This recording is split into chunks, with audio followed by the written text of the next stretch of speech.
Sheriff, first of all, we've been asking everybody starting off with this. Tell us about the fair. The fair is an absolutely outstanding event. The kids out here have fun all week. They get to show their animals and show all the hard work that they've done for the entire year since last year's fair.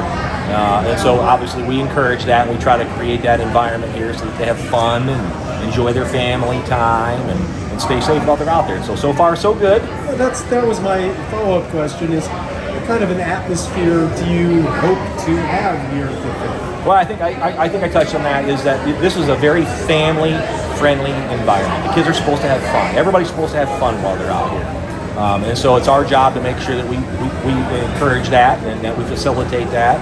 And when things arise that aren't in consistency with those particular values and plans, then we take care of them. They're a contract. Tell me what happened yesterday. Yeah, you said sure. family friendly. Did you have to deal with something that was not family friendly yesterday? Well, I wasn't here yesterday, believe it or not. I was in Columbus. But my staff did a good job yesterday. We had an incident involving some folks that were putting some buttons, mostly politically kind of oriented buttons out there that had the wrong messages in my mind on it.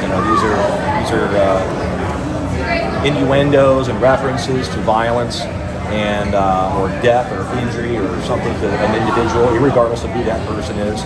And that's the stuff we don't want here at the fair. And I think the fair board is also consistent with that same philosophy, and they didn't want it here either. And so our role was just to support them, as peacekeepers, making sure that whatever happened was peaceful. And we did that, and those folks obviously were asked to leave the fair. So. And just to note too that it wasn't like they just walked over there and said, "Hey, pick up your stuff and leave." They were asked kindly once, and then twice, and then they were finally asked to leave. So they didn't adhere to the message, they didn't adhere to the request, and so they were asked to leave. It's my understanding, and maybe you don't, you're not as familiar with this, and that's okay, that in order to have a booth here, that there's a contract, and that contract includes some stipulations of what is expected of you. Is that right? That's correct. Yep, the Fair Board has those rules. They post them on their website. It's everywhere.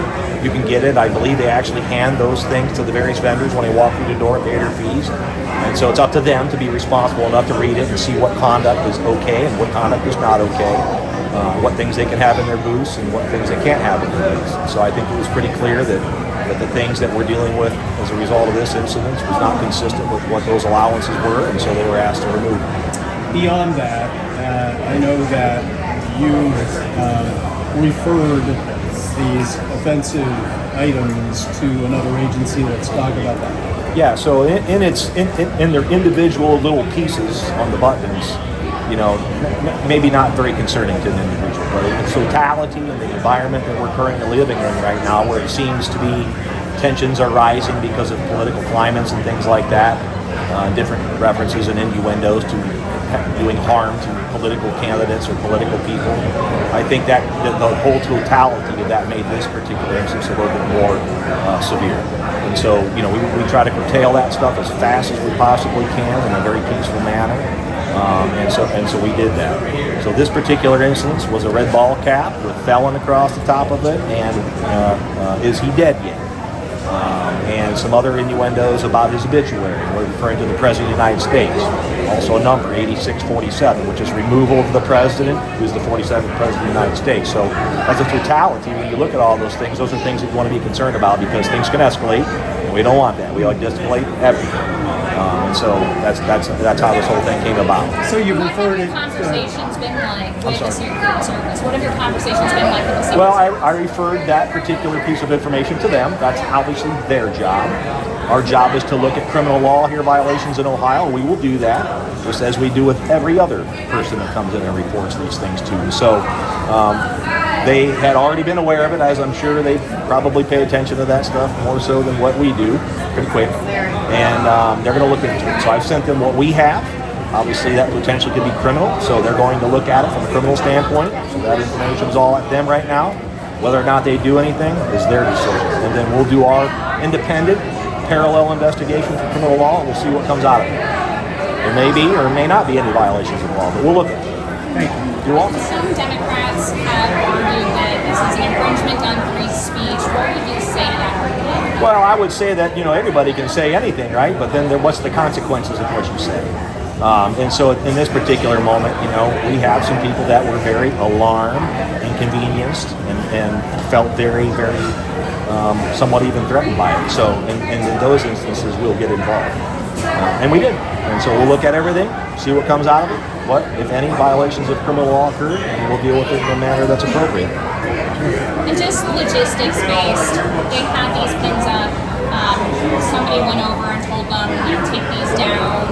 Was there another incident that involved this? Was there a couple different times that, law enforcement had to go over or fair staff had to? No, I'm not aware of any multiple incidents. I think that basically the timeline would be this, that the Fair Board was brought to their attention that these buttons existed. People were offended and thought that they should be removed. The Fair Board went over there, asked them kindly to remove the buttons from the fair, and walk away in hopes that they would do the right thing and take the buttons down. They didn't. More complaints apparently came in. They walked back over, saw the buttons there again, and then at that point they decided, hey, look, you're not following the rules, obviously, so it's time for you to leave. And they did. Yes. And not in any, violent manner or anything that they would be protesting or whatever, but just a means of, we didn't want anything to get out of hand, obviously. So we were present during all that. They walked out very peacefully, no issues, no problems whatsoever. So, Thank you. I would encourage everybody to go to the barn, watch these kids sell their animals. They're making a lot of money on them, which is great. And then, of course, that's just a cyclical thing, so they'll come back the next year. So that's what the fair is all about, these kids. And I want to make sure we keep it that way. So this kind of nonsense, I can go somewhere else. Terrific. Okay. Thanks, Chad. All right. Thank you. Appreciate it. Get those microphones from you. Yep. We'll be listening to you.